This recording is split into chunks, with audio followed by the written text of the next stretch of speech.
the academic world are books such as Indian Economic Planning, An Alternative Approach, and Economic Growth in China and India, 1952 to 1970, a comparative appraisal, have been critical. He is here with us today to tell us about how to take India a step ahead, one citizen at a time. We would like to welcome Dr. Swamy again. Thank you very much for this opportunity to speak about taking India a step ahead as to why well-educated must play a greater role in improving society. What the country needs today is a new kind of an Indian who has different qualities of behavior from the Indian today.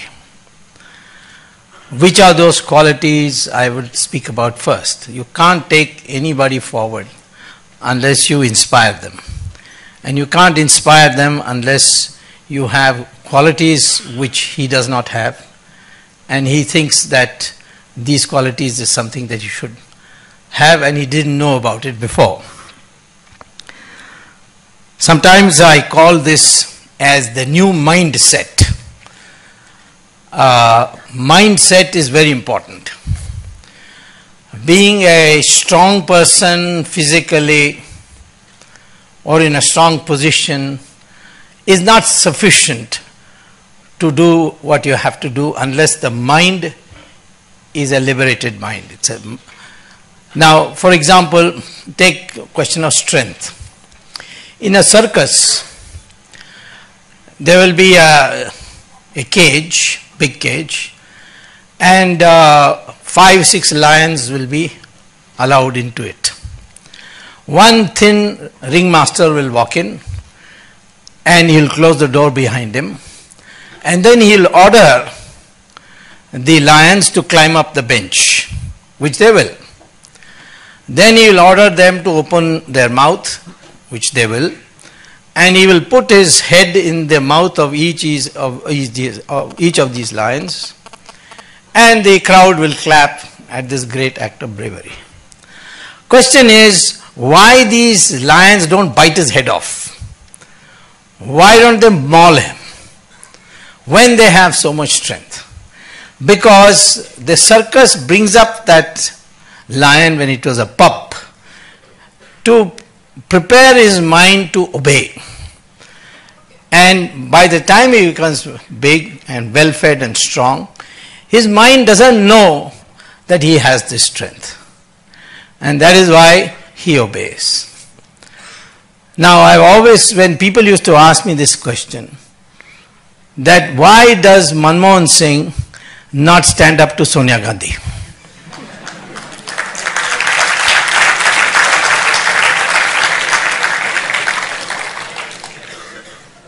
Now the reason is, and of course Manmohan Singh in Sanskrit also means lion, by the way, because Manmohan Singh has been brought up this way, that he must obey. I have known Manmohan Singh for almost 45 years. I knew him as a professor, and he was a man of personal great quality. And that personal great quality was in terms of decency, culture, honesty, but he would never challenge authority. So in one word, he had personal character, but not national character.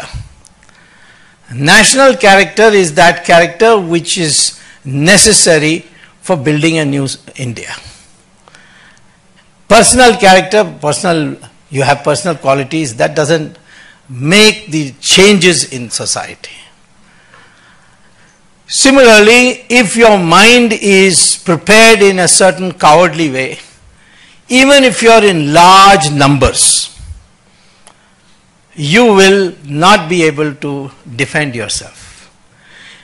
In a jungle, if there are, say, 1,000 goats and one tiger comes, the majority is with the goats. But the moment they see this single tiger, they all get frightened and run hither thither till the tiger chases one of them and makes up for his lunch. So many people ask me also, why are you able to do all this as a single person?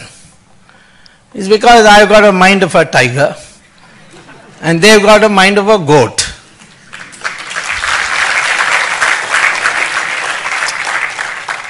So when you want to take this country forward, first you learn to improve yourself. First you learn to be something of great value. We have had in our society such individuals. Take Rana Pratap. He did not lead you to any victory. In fact, he lost everything. And in the end, he had to hide in a forest, and for food, he took grass, dried it, made it into paste and made chapati out of grass, which has a lot of protein, and lived on it.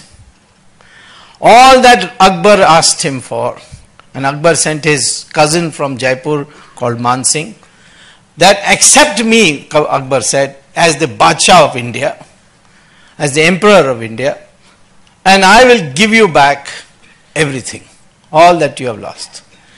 And his cousin argued this, see how well I am living.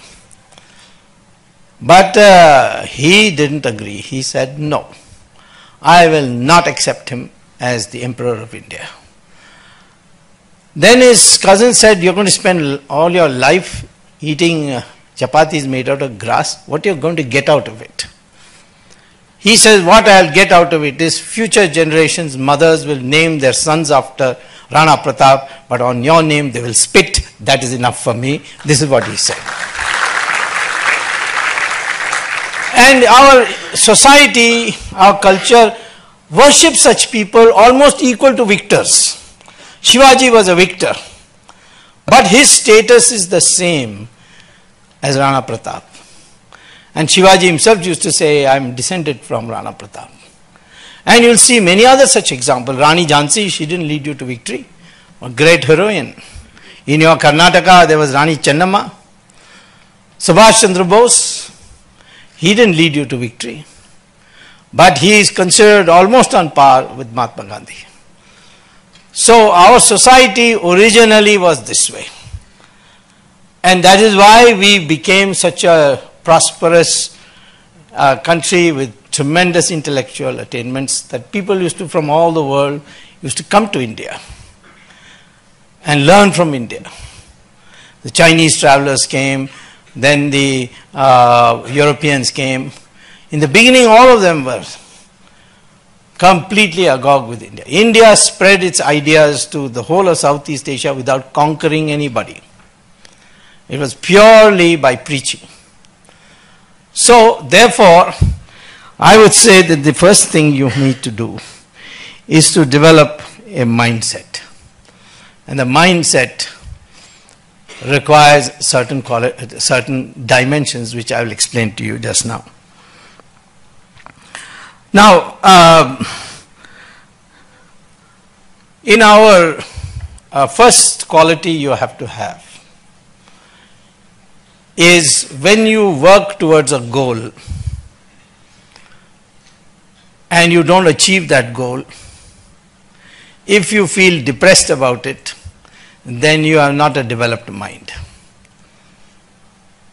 If your mind is, I will work towards this goal, if I don't achieve it, I will try again. This was the quality of many people. Some we like, some we don't like. Muhammad Ghori came maybe 16 times, 15 times, I don't know, but number of times. Each time defeated by Prithviraj Chauhan. But Indian tradition was, if you apologize, you forgive him and send him. And so Prithviraj Chauhan sent him back each time. He kept coming till he came to learn that Indians will never fight, go to battle before sunrise. And from 3 a.m. to 5 a.m. or 6 a.m., they will have a bath, they will do all their ablutions, etc. So the 16th time or the 15th time, whatever time it was, he attacked in Prithviraj Chauhan at 3 a.m. and caught everybody in the bathroom. And therefore he was successful. Of course, he got assistance from Jai Chand, the father-in-law. And Jai Chand wanted to take revenge against his son-in-law, helped Muhammad Ghori. And then Ghori killed Jai Chand, severed his head and had it displayed. But see the mindset there. He wanted to take revenge. He was successful in taking revenge because Ghori defeated his son-in-law. But in the process, he opened the doors of India to Islam. Look at the mindset of Godse. He killed Mahatma Gandhi because he was anti-Hindu. But who did he empower in the process? Jawaharlal Nehru, the biggest secularist or pseudo-secularist, whatever you want to call it, who completely retarded the process of Hindu Renaissance in our country. Hindu Renaissance doesn't mean that it is against Muslims. We have certain minus points in us which has been accumulated over centuries. We want to get rid of it. We want all Hindus to think of themselves as one. And incidentally, science supports that. According to DNA studies, all Hindus around the country, whether they are Brahmins, scheduled castes, anything, whether they are North Indian, South Indian, they have the same DNA. You can read the Journal of Genetics published by the University of Cambridge or the University of Texas, Houston, or Mysore University. They all have done studies on this, and the DNA shows that we are all the same. Yet the British, who understood that this was a dangerous idea, developed this concept of Aryans and Dravidians. There is no such word as Aryan in our scriptures. There is the word Arya. Arya means gentleman only, civilized person.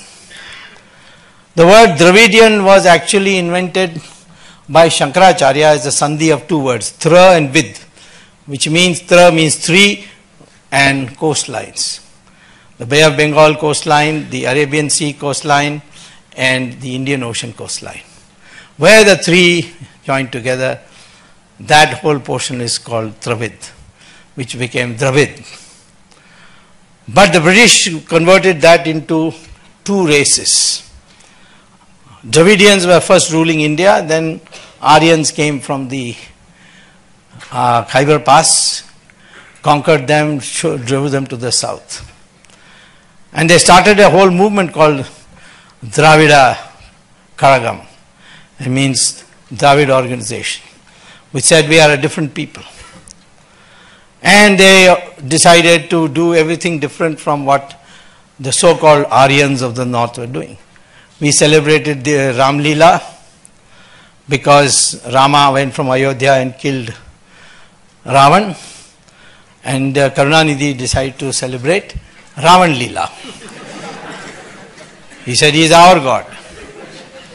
I did some research on Ravan and found that Ravan was born in a village called Bisrak in Noida near Delhi. Then how did he end up in Sri Lanka? He went to Mansarovar and there he did tapas in the name of Lord Shiva. Shiva then gave him a boon. With that boon he said, which shall I conquer? And he said his cousin Guber had beautifully developed Sri Lanka. So he went to Sri Lanka, captured it and became its king. So for long years Mr. Karunanidhi was celebrating Ram Leela till I convinced him with documents that Ravan was actually a North Indian and that too a Brahmin.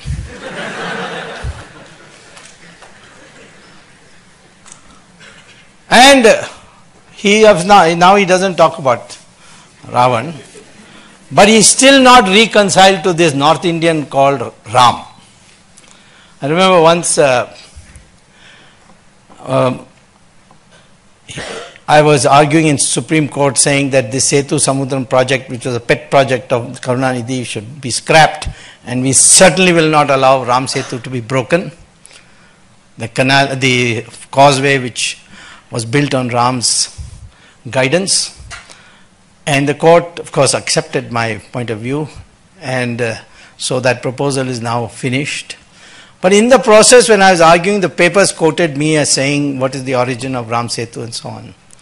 So Karunanidhi got upset, and he said that who's Swami to call this Ram Setu? It used to be called as Adam's Bridge. Was Ram an engineer? Which engineering college did he go to? Next day he fell ill.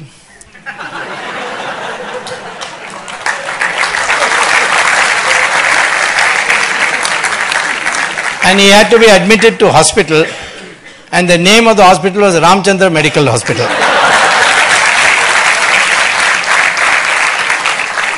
So I wrote him a letter that thank God that Rama has got an MBBS at least. Now, if this mindset is there, how can you improve the people of India? We are witnessing that same mentality, you see, in today's developments on the corruption case, where you have mobs coming from Tamil Nadu surrounding the court as if the judge will change his decision because there are all these fierce mobs. I am therefore telling you that when you say take a citizen one step forward, you must know what you are going to tell him to do. After all, first and foremost is every Indian must feel as one. I will start with the Hindus first, and by Hindus I include all those religions born out of Hinduism in this country.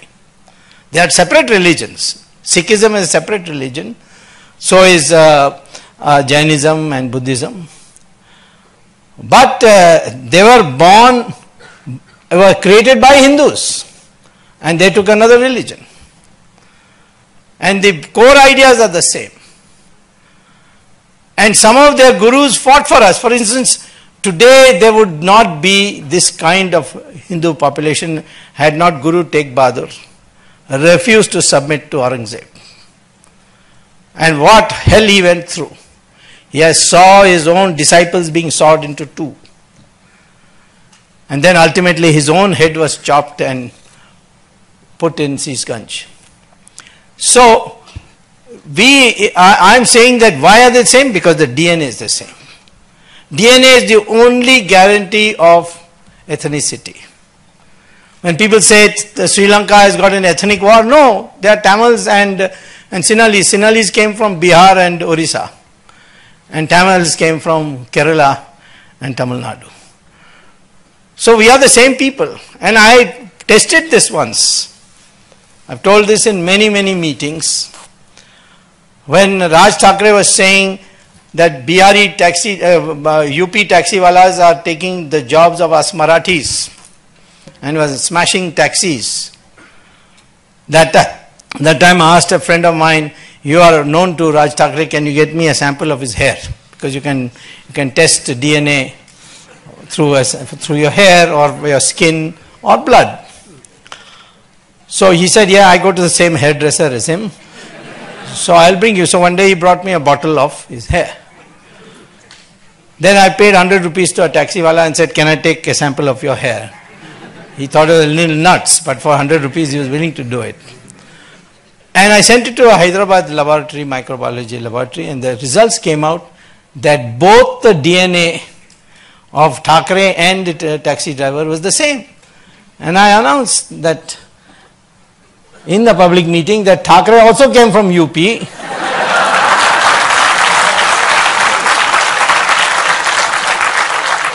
And I'm ready to prove it on a platform, because you get mobile testing units.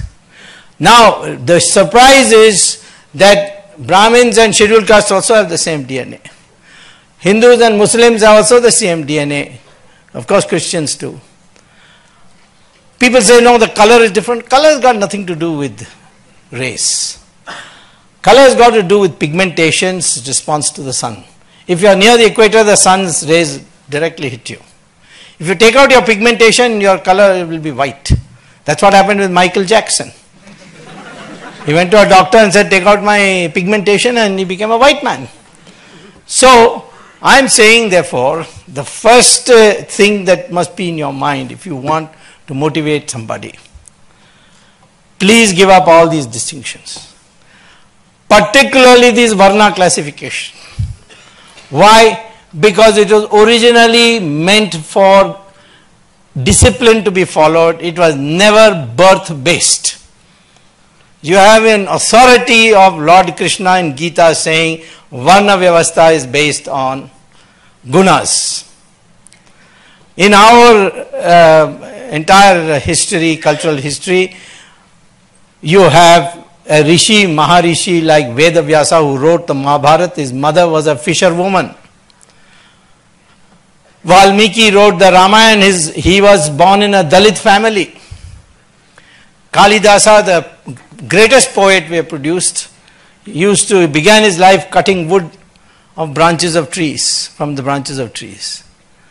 The greatest rishi we had, rishi of rishis, was Vishwamitra. And he was born in a Kshatriya family.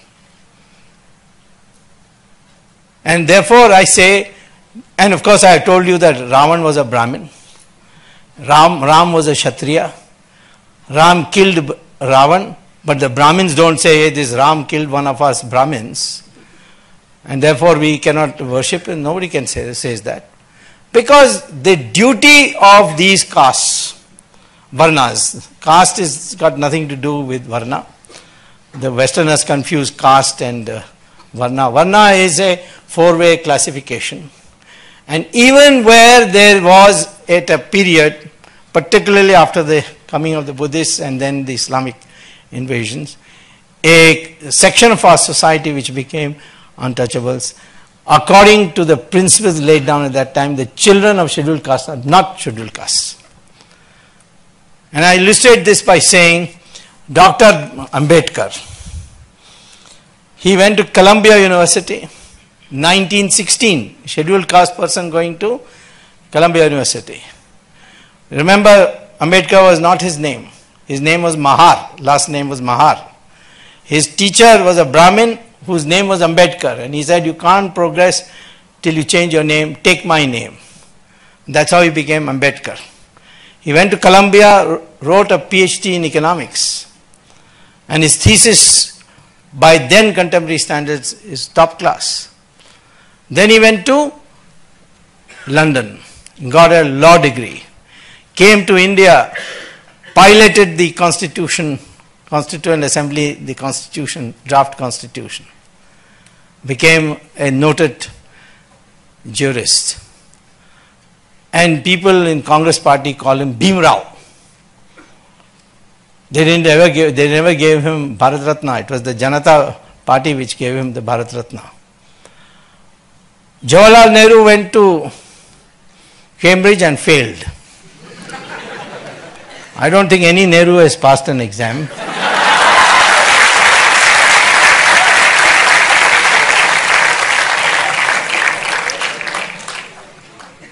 And in those days they used to have for people coming from colonies a special degree called gentleman pass. So Jawaharlal Nehru got that. He came back to India and congressmen started calling him Pandit Ji. A man who failed the exam, Pandit Ji. The man who has a PhD, Bhimrao.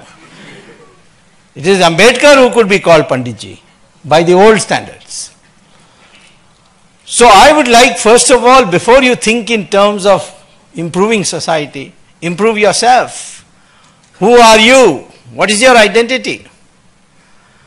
The identity is that of an Indian. Indian is an English word. It is a garbalized version of Hindu. It became Indian through the process, through the Greeks and then the British. The Chinese still call us Hindu. The Arabs who receive our people for Hajj, they call our people as Hind.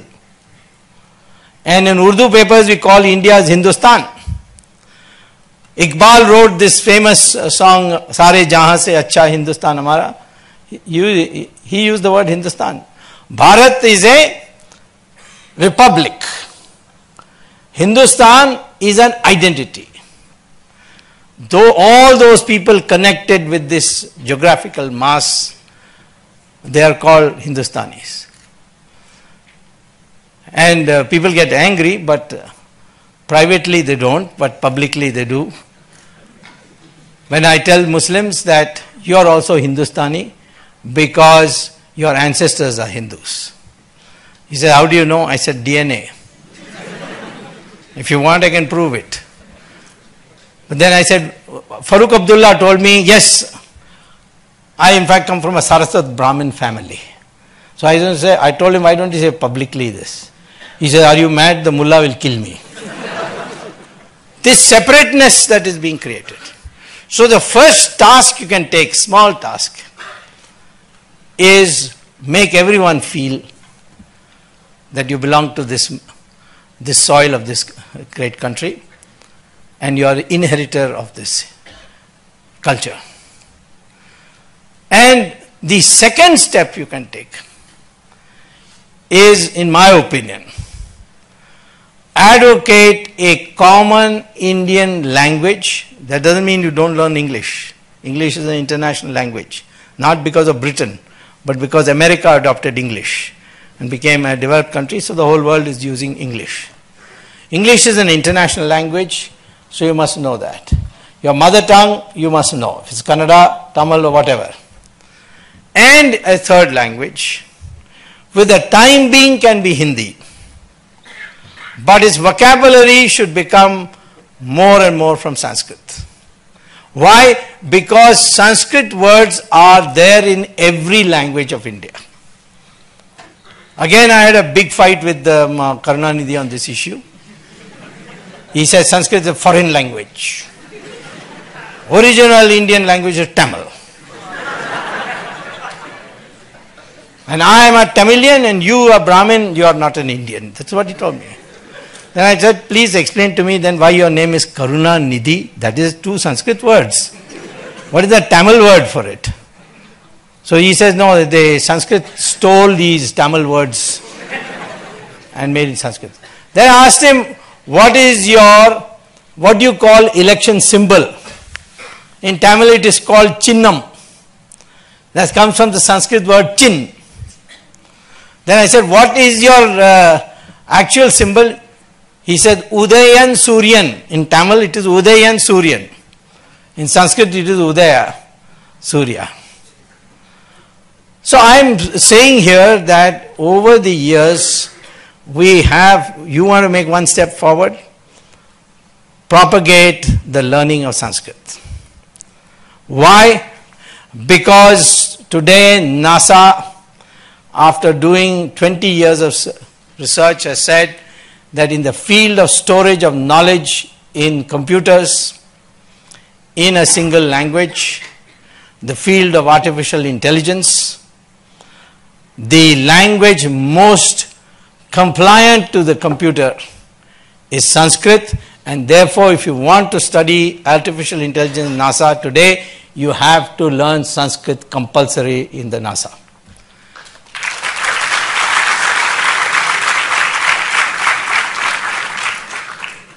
Tamil has 40% words in common with Sanskrit. Kannada has 65%. Malayalam has 80%. Bengali may have a little more. All Indian languages have big amount of Sanskrit. You want to discover scientific terms, you can find it in Sanskrit. So for the time being, Hindi in Sanskritized vocabulary. Over the period, slowly it becomes Sanskrit itself. This is another thing you can do, propagate the learning of Sanskrit. Third thing you can do to prepare the mindset of the Indian is to propagate the correct history of India. What is the correct history of India? There have been 46 civilizations tabulated by the UNESCO. 45 are dead. Egyptian, Mesopotamia, Indus, all these are dead. But the 46th is the Hindu civilization. It is the only one that is continuing today for centuries. Hindus don't have any prophet. It's all books. There are difference of opinion. There's a Dvaita school and Advaita school. Shankaracharya said Advaita means that everything is Maya. We are all one. Everything is a grand unity. And whatever you see is Maya. One day he was teaching this in his ashram, and a mad elephant came into from the bushes, it came into the ashram, towards the ashram. So the Shankaracharya said, get up and let's run. So they all picked up their whatever, takht and whatever, and started running. So one student said to Shankaracharya, but you said everything is Maya, but you are seeing this elephant and running. So he says, who says I am running? That is also Maya. So I mean the rich variety of thought that you have has made you something special. I had a student from Saudi Arabia, and I've told this story many times in many places, who one day asked me whether at Harvard, whether he could meet me after class. So I met him. He said, we are in my university doing a research, and my professors there asked me to ask you a question. I said, what's the question? He said that we are examining how is it that India is 80% Hindu. So I was taken back by the question. I said, what do you mean? So he said that Islam conquered Persia. It was that time ruled by Zoroastrians. But in 15 years after capturing Persia, we converted Iran, which became the new name, Iran into 100% Muslim. 15 years only. Mesopotamia and Babylon, which now became Iraq, we converted that to 100% Muslim in 17 years. Egypt in 21 years. Christians went from West Asia to Europe, and in 50 years they converted Europe into 100% Christian. But in India, 800 years of Muslim rule, 200 years of Christian rule through the British, and you're still 80%. How did this happen? This is the question we are asking. Because the history is different from what you are being taught. Indians never capitulated. They kept fighting in different pockets. Shivaji fought in one place, Rana Pratap fought in another place, the Vijayanagara Empire. You know how large the Vijayanagara Empire was, right from Karnataka, and ultimately took in Kerala too, through Tamil Nadu, all the way up to Orissa, the borders of Bengal. It covered more area than the Mughals did, and lasted 300 years. Akbar to Aurangzeb, which is the core of the Muslim rule, it is only 150 years. Yet our history books, there will be a chapter by each Mughal Pacha. But Vijayanagara Empire, one paragraph, in South India there was a civilization called Vijayanagara. Even people living in Bangalore don't know what is Vijayanagara. So I am saying to you, when you don't know your own history, how can you motivate somebody else? So these three things are the first thing I am saying. I am therefore putting to you what next you should do. We, first of all of you, I don't know whether it's true of IIM Bangalore, but IIM Ahmedabad, I went to give a lecture and met the students for dinner. And I asked them, why have you come after all this heavy competitive exams? Without exception, they told me, because once we come to IIM Ahmedabad and get the chap of MBA, we'll get a very good job. So I said, you have not come for learning marketing theory or financial systems or operations research or inventory control. So that's all right, that's for passing exam. But the chap of IIM means guaranteed job. Now it's a very tragic thing, because you can't spend your life just for a job. You want to do something, then you have to think beyond that. And I found this in Indians, even in America. In the classroom, after every class I finished, and the course I finished, I used to ask the students, now that you are graduating and you are going out, what kind of a job are you looking for? Will you go for a job where you take risks and you might become like Rockefeller or Ford or the owner of Microsoft, or you might fall flat and go be out on the street? Would you touch that kind of job? Or a job where every year your salary increment will be increased by 2%, gratuity, provident fund, and at the age of 60 you will get it all, and you will retire, buy a house and watch television for the rest of your life. The American students used to ask me, what's the probability I'll fall flat on my face and be out on the street before I can answer you? But the Indian, without asking this question, used to say, second job is the best. So I used to say, but that's guaranteed poverty.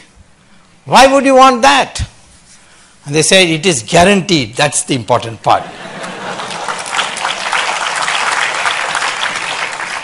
This craze for stability is what is the most dangerous. So first thing is, want to motivate somebody, teach him, encourage him to take risk. Not wild risk, but risk. You can never tell. But you can take risk only if your mindset becomes different. And there, I don't know about other religions, but I do know that Gita teaches you how to be happy. How to do something without suffering for it. It says that, Bhagavan Krishna says, you have freedom in this life only to take action. You have no claim on the reward of that action. If you do good deeds, I'll keep an account, and somewhere or the other I will reward you. If you do bad deeds, you will suffer. May not be immediately, but sooner or later you will suffer. This is called the law of karma. Now if you accept that, then you can never be unhappy. Because if you have the satisfaction that I did exactly what I wanted to do, the action I needed to take, I took it. I did my best, I put my best ability for it to achieve this goal, but the goal was out of my hands, but I'm not unhappy because I've done my best. But most of us think in terms of, I am a failure because I'm incompetent, that's why I didn't achieve this goal. I can never tell, for example, that if your goal is not achieved, is that good or bad? I was a professor at IIT, full professor, at a very young age of 28. By Indian standards, that's really young, because you could never become professor till 45. I don't know, Baidyanath might be an exception. But generally people become, it's a slow process. But I had already been professor there, so they had to make me professor here. Within 1 year, Mrs. Gandhi took the other Miss Gandhi, not this one. This one also has taken a dislike to me. She also took a dislike to me. I wrote a book against the Soviet economic system. I said you will always grow at 3.5% per year if you have a Soviet economic system. Bring in the market system, you will grow at 10%, which as a minister I was able to do. Later on, some 40, 30 years, 25 years later. But at that time, the Soviets had a tremendous influence, so Mrs. Gandhi was agitated. She denounced me in parliament. Everybody took the cue, and one day I was fired at 5 o'clock. At 5:15, I got a letter saying, "You are no more professor from 5 o'clock. I went and told the director, "How can you dismiss me like this? This is not a dukan that you can send out a chaprasi whenever you like." He said, "I got orders from the top, so you go to court." I went to court, but I didn't get immediate relief. For 22 years I fought in court, and I won after 22 years. And the IIT had to return all my back salary for 22 years.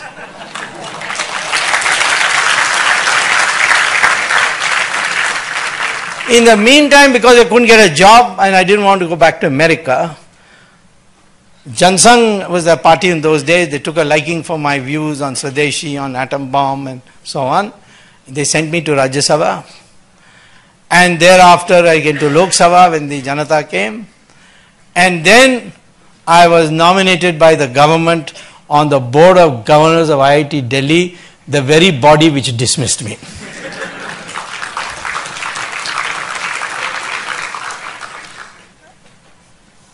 So now, if I was a normally brought up person, I would have been upset that I lost a professorship. But today, I feel that's the best thing that happened to me. So I would like to tell you, please work for a goal. Please put your best. Teach people that.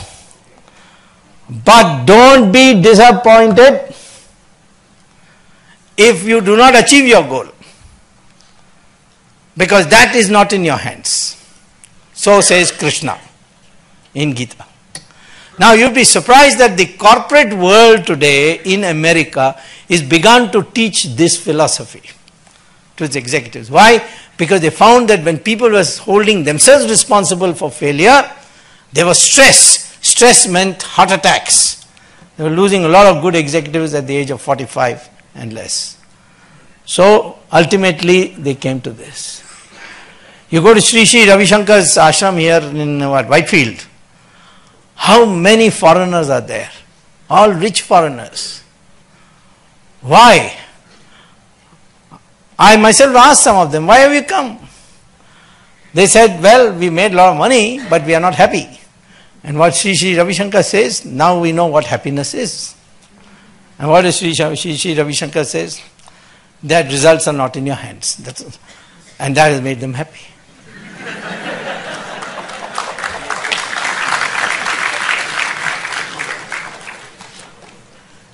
You can see one thing in Google. There is a famous film actress called Julia Roberts. I don't know whether people have heard of her. She once came for shooting to Haryana, and then she said, I want to go to a particular ashram. So they took her. There she told the chief sadhu, I won't name him, a very well-known person, that I've got all the Oscars I want, I've got all the money I could make, but I'm not happy. And I heard that in India you teach how to be happy. So he said, well, you'll have to stay here for about 2 weeks. And she stayed, so he taught her pranayam, yoga, mantras, and ultimately the philosophy of our religion. This you can see by going to Google yourself. She left India, went back to America, called a press conference where her husband was standing by and 2 children. She says, I went to India and I finally found out how to be happy. I have told my husband, I have told my children, and all 4 of us today are announcing that henceforth we have given up Christianity and we are Hindus. Now, I am not saying that you have to become a Hindu to know this.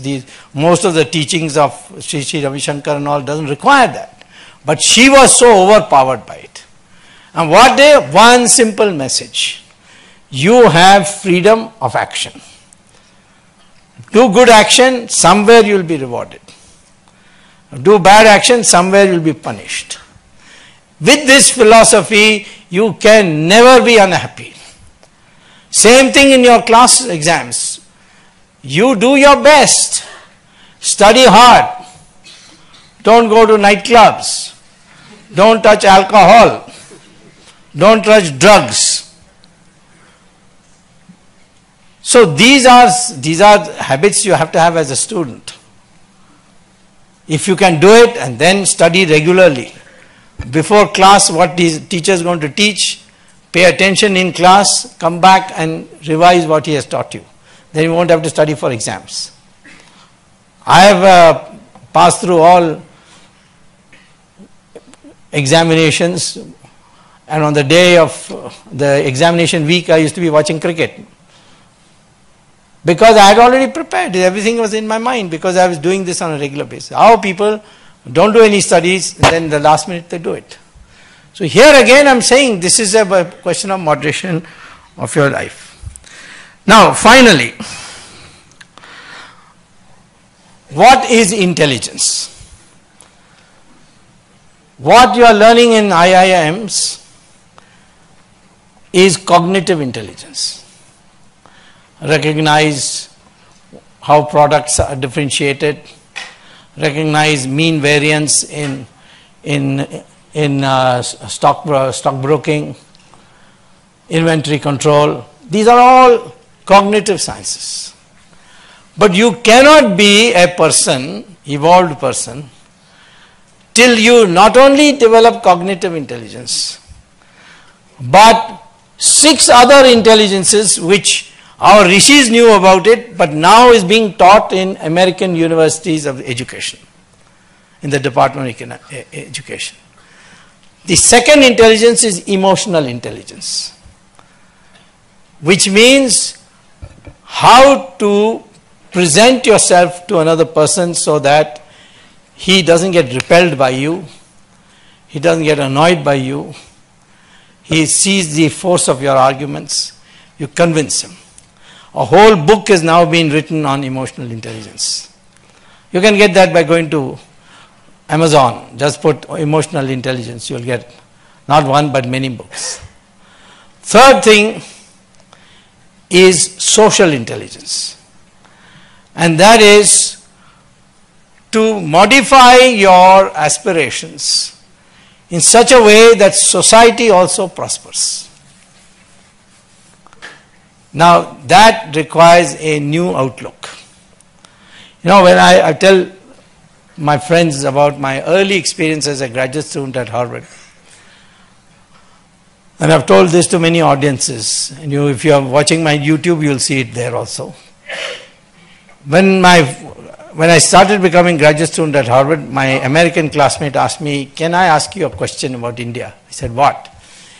He said, "Why you Indians followed Mahatma Gandhi?" So I said, "I find that a peculiar question. Why you ask?" He said, "The man was not properly dressed. How can you follow him?" It's true, Mahatma Gandhi only had one langoti here, and his legs were bare, his body was bare, and people were following him. I said, "In your country, you will have to be very well dressed to be a leader." He said, "Absolutely. His tie must be top class, his suit must be well, fitting, his shoes should be shining, and if he does, and he should have a proper shave. All these things, if he doesn't have, then we won't accept him as leader." You can see their leaders, all of them are very well dressed. Then I thought about their spiritual leaders. Pope, satin gown, diamond necklace, ruby necklace, sapphire necklace, his topi is full of jewels. Most of them must have been stolen from India, I suppose.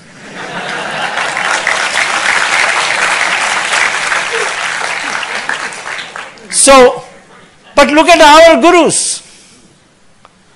They are one Bhagwa Kapda, that's all.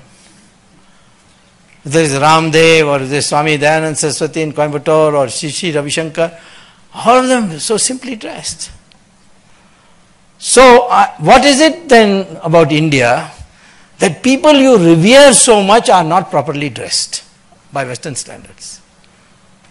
In fact, I used to say when Chidambaram used to go to attend IMF that be careful, don't go in this suit boot because they may mistake you for a butler or a waiter in a 5-star hotel. I'm very pleased to see Modi dressed like an Indian. So, I'm saying, what is it that about our culture that Mahatma Gandhi, Jayaprakash Narayan, and most of us in politics are very simply dressed, whereas not in the West? What is it about our dharma, our religion, that these sadhu sannyasi, highly revered, have just a bhagwa cloth around them? Then you go back and you see that there was a division of labor. That if you want to aspire to the highest social status, that cannot be done by wealth acquisition. It can be done by sacrifice and knowledge. If you have knowledge and you propagate knowledge and you have sacrifice, then people will revere you and listen to you.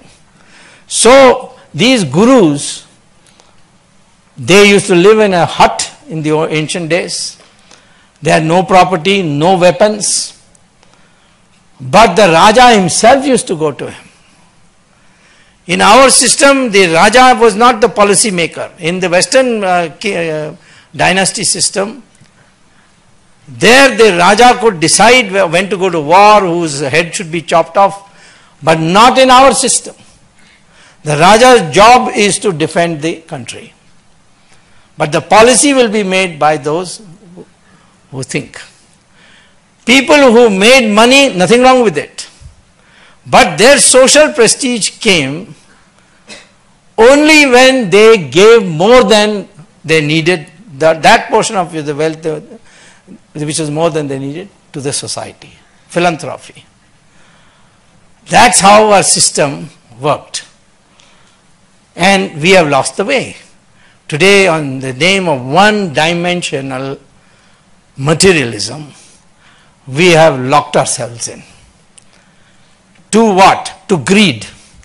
Greed means corruption. Society will be corrupt if money becomes the deciding factor in structuring the society. Your rank in society depends on how much money you have. Then greed will come. By hook or crook, let me make money. I had this student at IIT, very bright student called Rajat Gupta.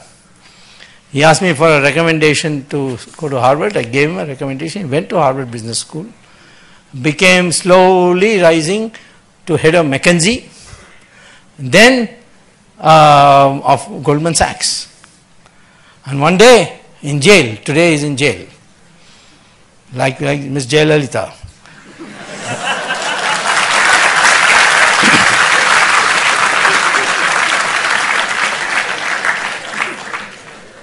And in one sense,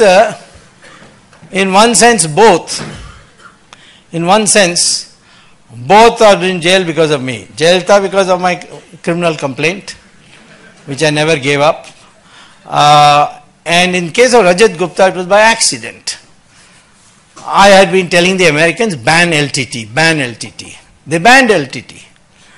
Then the American official asked me, are you happy now? I said, no, because you haven't banned the sister organizations of the LTT.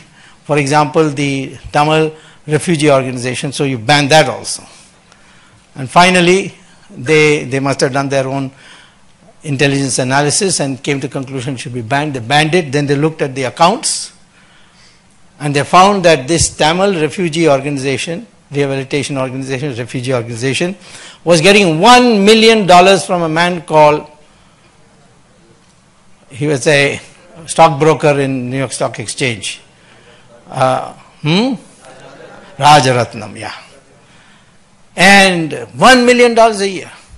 So normally the American FBI is not allowed to tap stockbrokers' telephones, because then they can find out which stocks to buy, which stocks to sell. So they put him on the terror, on the grounds of terror, they put him on a telephone watch, and poor Rajat Gupta came out of a board meeting of Goldman Sachs and said, Goldman Sachs has decided to sell so and so. So Rajaratnam immediately told his people, sell off these stocks, and made a cool profit. Caught.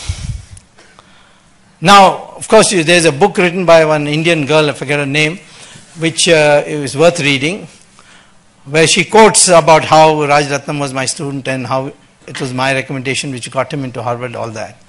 But she quotes the judge, Manmohan Singh, X, Y, Z, all top people wrote to the judge, please don't convict him. That's a very small thing. So the judge says, I've got all these letters and all the wonderful work Mr. Rajat Gupta has been doing. But a man who has risen to such high status and won the confidence of so many people, for him to commit this crime, all the more reason for me to convict him, and I'll give him the strongest possible sentence. And he gave him 3 years in jail. And why? Because Rajat Gupta was greedy. I asked his relatives in New York, why did he do this? And they said he wanted the maximum number of zeros after one of all Indians. He wanted to be the richest Indian abroad. What is this? This is greed. And therefore he became corrupt. Now, I think therefore you must understand that if you want to create a new society, work, make money, all that, but up to a point. After that, society. In that, you pick and choose what you can do. If you can give scholarship to one person, that itself is a big thing. If you can donate to a school, big thing. If you can collect all the alumni and start a university, even better thing. There's so many things to be done. We can't rely on the government to do these things. It has to be done by individuals. And then only our society will grow. Our society, as that's why our religion has grown despite there being no pope-like figure, no church-like institution, no book-like Bible or Quran. And yet this religion has continued for centuries and centuries because it is interlocked by arguments. And that is the greatness of this society. Why we are today a democratic country is because of this tradition built into our cultural ethos and religion. So I am telling you, you got a huge future ahead of you because India is going to grow very fast. It's only a year or two. After that, we'll start growing at 8, 9, 10, and may even go up to 12. You grow at 12% per year for just 2 decades, you're in the American League. You find new innovations like hydrogen fuel cells for automobiles, electric power from thorium, shale oil, all these things, they are all open to you. India will be transformed. But then you must be a new Indian. That is the thing. You know, Japan is a very prosperous country, but the Japanese psyche has completely been dented. It's not considered a power today. I mean, Chinese are not that prosperous, but the mindset with the Chinese demonstrates that is the strength of China. Same thing with the Americans. The inventiveness, the innovativeness, their readiness to accept the other person's argument if he is convinced by it. These are things which have made them a different people. So today we you audience rather, people like you constitute 70% of the Indian population, or rather 70% of the Indian population below the age of 35. And this is the most research-minded section of our society. And it is this which can transform the Indian situation. We have seen in our society changes which we may not recognize. In the 70s, it was railway reservations was a huge headache, I know it. You couldn't get a ticket without bribing the ticket counterman, the ticket collector, the station master, and you could change your waiting list up and down. Today it is vastly reduced. You can you can find out your position from a SMS. And corruption has come down very quickly. Therefore, our society is capable of this change. We have seen, be the agent of change, motivate others for change, be risk takers, but that risk should have sanction of those who might be affected by your failure. If your wife, if you get married, please keep your wife in the picture. Or if the wife is the entrepreneur, she should keep her husband in the picture. So we are a society where both men and women are equal. So you see the competitive exams, it looks as the women are going to overtake the men. You be careful of this for the future. And this is also a tradition, because in Brahma's cabinet the three most important portfolios are held by women: defense, Durga; finance, Lakshmi; education, Saraswati.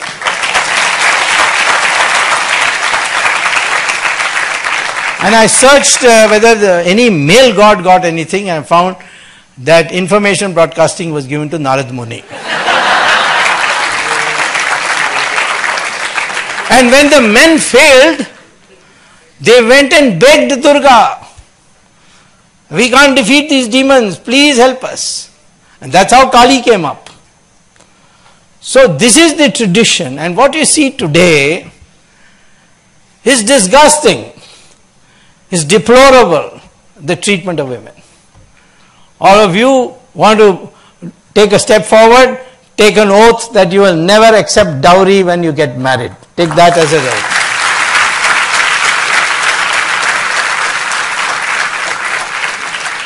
So all this country today needs is social change. We have demonstrated our capacity everywhere in the world. Today, collectively, to think as Indians and think in terms of problem solving, this is the most important contribution you can make to remake India as world number one. Thank you very much. Thank you for such an engaging speak, sir. I think all of us were spellbound for the last hour and a half. Our audiences had some questions they would like to ask you. So you broadly touched a lot of themes that they asked us about, so we'll try to cover themes which weren't covered. So you spoke about corruption, about how one can avoid being corrupt. But as I think a lot of us admire your determination in going against corruption, what is the biggest hurdle you have faced and what keeps you going? Corruption is like a cancer. Look at the things, I'll try to make it as short as possible. It's a big question, but I'll try to simplify it. First of all, because of corruption, you get substandard products. Your roads are terrible. Why? Not because you can't build roads. We build the best roads in the world. You go to Nigeria, go to Malaysia, go to Iraq, we built the best roads. And even in India, where the corruption is not there in building of roads, they've done wonderfully. From Delhi to Noida, it looks like a highway from America. Or this Taj Expressway. And that was built by Mayawati. That's really something, you know. So, you get substandard products. That keeps me growing. I want the best quality that money can buy. So I don't want adulteration. And there's adulteration in all along the way. And you can't do anything about it because the people who are to prosecute you themselves are corrupt. And therefore the process everybody says, chalta hai. Second thing, when you have black money, what do you do with it? Partly you send it abroad. Partly you use it in your country to build houses, luxurious houses, build, buy all the fancy equipment that you need in the house. Every room having, including the bathroom, having air conditioning, that sort of thing. And what is the impact of this? The rate of return of these industries start going up in relation to the common man's goods production industry. And therefore the investment moves out. Why should the investor thinks, why should I be making common man's goods? I'll make all these luxurious items where I'll get 25% return. And today 70% of our investment is directly or indirectly going into luxury production. What a lopsided investment priority for a country with so many poor people. Third thing is that corruption, when your policy is changed, for instance, we brought in this policy of forward trading in agriculture. What is the impact of that? The industrialists, the rich people who have black money go to the wholesale market, the farmer accepts rupees.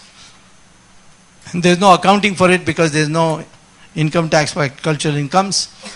And buys the produce in wholesale, puts it in cold storage, creates an artificial shortage, raises the price.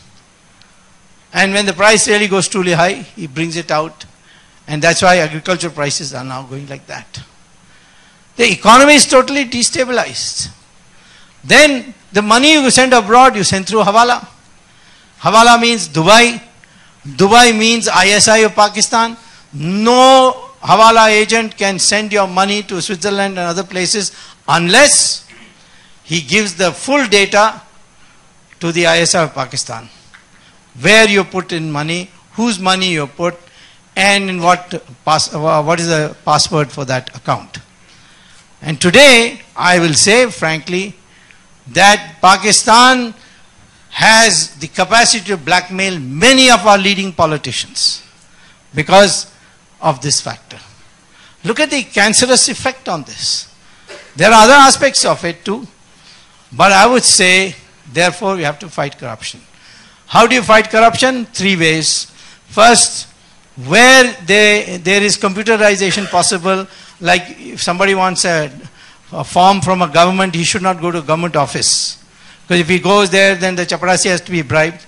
Then he has to be told, go and wake up the Saab. The Saab needs another 100 rupees to wake up. Money goes this way. If you can bring it down as a downloaded printing, you can reduce it. They did it with railway reservations. Second is, catch the big people and throw the book at them. That's the American way. They caught Martha Stewart for doing a very small, I'm sure many of you have heard of Martha Stewart.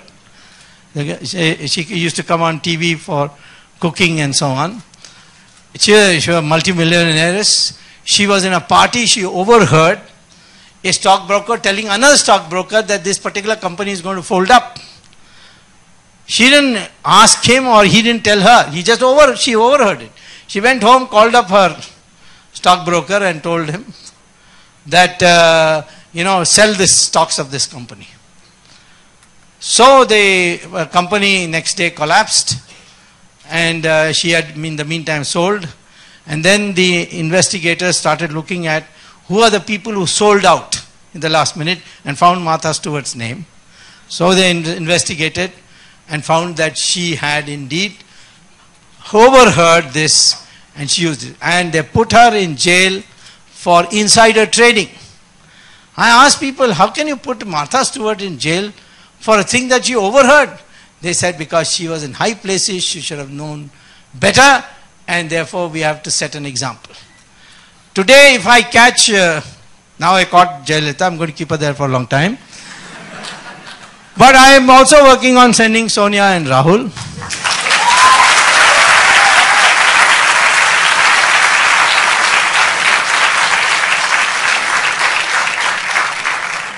Hopefully by Christmas.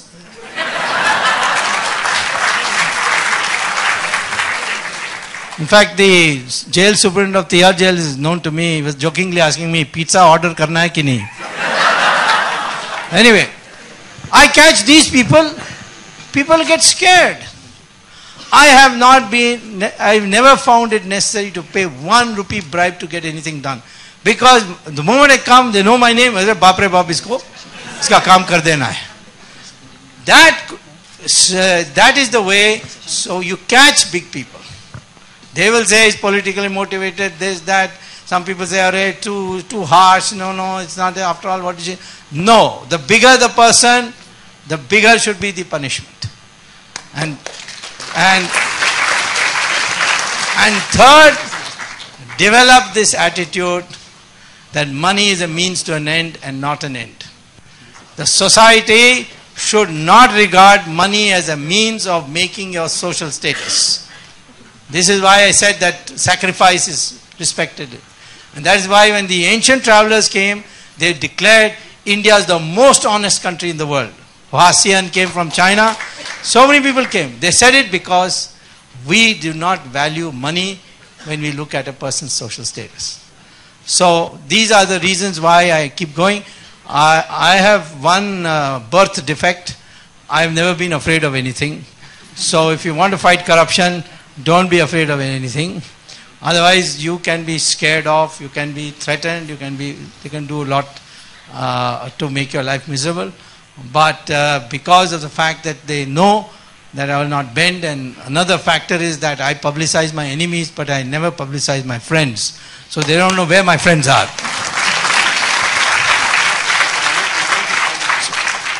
Next question. So I think in the interest of time, we'll make this the last question. Yeah, you can send me an email. Sure. So another question was on the power of social... Don't send me a female, send me an email. Yeah, so there tends to be a lot of things that go viral, and it's very easy to be perceived as incendiary. So as someone who has a very strong social presence, what do you think about the influence of social media? And part 2 is, how do you moderate social media? It'll moderate itself. You don't attempt at moderating. But I think that, you see, one of the things I found with social media is that whenever I wanted a document, I would call them patriotic tweetbles. PTs, can you find this? And within less than 6-7 hours, somebody would tweet where the document is. I wanted to know which is the summons sent to Narendra Modi. By the way, that summons is all useless. I've studied the law once. This mental case called Karthi Chidambaram, son of P. Chidambaram.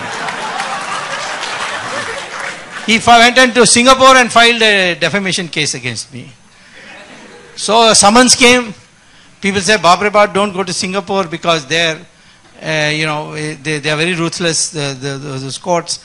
So I looked at the law and found that we have in our Civil Procedure Code a provision where the Indian courts can tell the foreign courts, mind your business, we are staying it, you don't get into this. Where something can be prosecuted in India, the Indian courts have a right to tell the foreign court, mind your business, we are injuncting you from proceeding further, and they have to listen to it. So I have suggested that the Attorney General goes to an Indian court and tells the American court, mind your business, this is a Gujarat affair, we can manage it here, we got courts to do it, and we are injuncting it. So I am saying, therefore, that I was on what issue? Your social media issue. Therefore, I am saying that I got a copy of this summons within 3 hours. So I think because educated people are there, it will take a little time. I would certainly say that we should try and use non-abusive language to the extent possible. But there are also people who are put in there to irritate you, develop a thick skin and block them if necessary, but use as much as possible civilized language. It is the medium of the future. Just like television has put the print media in trouble, social media will put television in trouble, I can tell you.